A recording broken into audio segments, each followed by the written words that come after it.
All right, today we're cracking open one of the biggest reports of the year, the 2025 Stanford AI Index.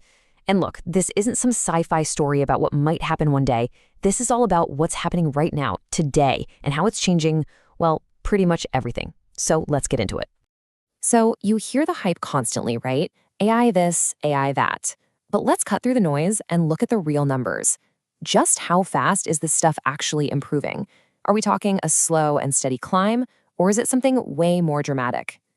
Okay, just look at this. This chart shows how AI is doing on something called SWE Bench. And this isn't some easy-peasy test.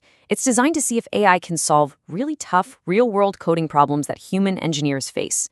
In 2023, the top AIs, well, they kind of struggled, only solving about 4.4%. Now get this. Just 1 year later, that number jumped to almost 72%. 72! That isn't just an improvement, that's a straight-up revolution in a single year. And that right there perfectly sets up our first big theme from the report. AI's acceleration is just breakneck. But it's not just about raw power, you see. It's about AI getting smarter, way cheaper, and incredibly more efficient, all at the same time. This is so cool. It shows a totally different kind of progress. It's all about efficiency. So think of parameters as kind of like the building blocks or maybe even the brain cells of an AI model. Back in 2022, you needed this absolute behemoth of a model with 540 billion parameters to hit a certain level of performance. Fast forward just 2 years, a much, much smaller model gets the same exact results with less than 4 billion parameters. That is just an insane reduction in size to get the same job done. It really is about working smarter, not just bigger. And of course, when models get that much more efficient, the cost just falls through the floor.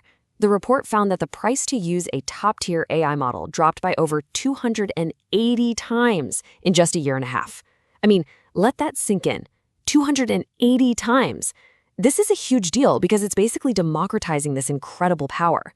Stuff that used to be only for the biggest tech giants is now in the hands of startups, students, artists, pretty much anyone. So what happens when a technology becomes insanely powerful and super cheap all at once? Well, you get a gold rush. And that's exactly what the report describes, a global AI gold rush where investment and competition are just exploding. Let's dig into the money. The report really doesn't mince words here. It puts it simply. Business is all in on AI. We are way past the let's try it out phase. This is now seen as a core, essential part of how companies operate. But just how widespread are we talking? Well, the numbers here tell the whole story.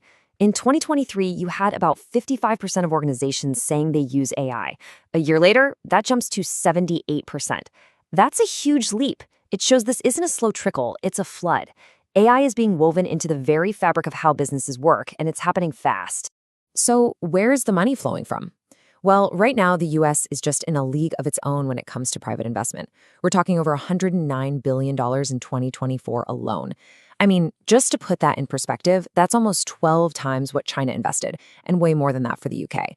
It's an absolutely staggering amount of cash, showing just how big the U.S. is betting on AI. Okay, but here's where the plot thickens. You'd think with all that money, the U.S. would be miles ahead in performance, right? Well, not so fast. Despite that huge investment gap, the quality gap between top American and Chinese AI models is closing, and it's closing fast. In 2023, U.S. models had a pretty comfortable lead. By 2024, it's practically neck and neck. This is a huge reminder that it's not just about how much you spend, it's about the quality of the work. And make no mistake, this isn't just a race between companies. Governments around the world are getting in on the action, treating AI as a crucial national priority. We're talking about massive public spending. You've got China with a nearly $50 billion fund for computer chips, France committing over 100 billion euros, Saudi Arabia announcing a $100 billion initiative. Even Canada and India are pledging billions. This is, without a doubt, a global race for the future. But all this incredible speed and power, it comes with a flip side. And that brings us to our third and maybe the most important theme from the report, this growing sense of responsibility. We're having a real reckoning. As AI gets more powerful and becomes part of our daily lives, we have to ask the hard questions about progress versus safety. And these risks, they're not some far-off what-if scenario. They're happening now. The report tracked a record 233 AI-related incidents in 2024. And we're not just talking about a program crashing. We're talking about serious stuff. like deepfakes being used to spread lies, or algorithms making harmful decisions. And that number is up more than 50% from just the year before. The more we use AI, the more we see its potential to cause real problems. But here's a really interesting twist. Even while all these negative incidents are on the rise, people around the world are actually getting more optimistic about AI. But it really depends on where you live. In places like China and Indonesia, you have over 80% of people who are optimistic. But then you look at the US, Canada, or the Netherlands, and that number drops to less than 40%. It's a huge divide, and it shows just how differently people are experiencing and thinking about this technology. So with all these risks popping up, governments are now scrambling to put some guardrails in place. I mean, just look at the US. In 2024, federal agencies rolled out 59 new regulations related to AI. That's more than double the year before. It's a really clear signal that the sort of Wild West era of AI development is ending. The grown-ups are entering the room. And one of the thorniest problems that everyone, from developers to regulators, is facing is bias. This is a big one.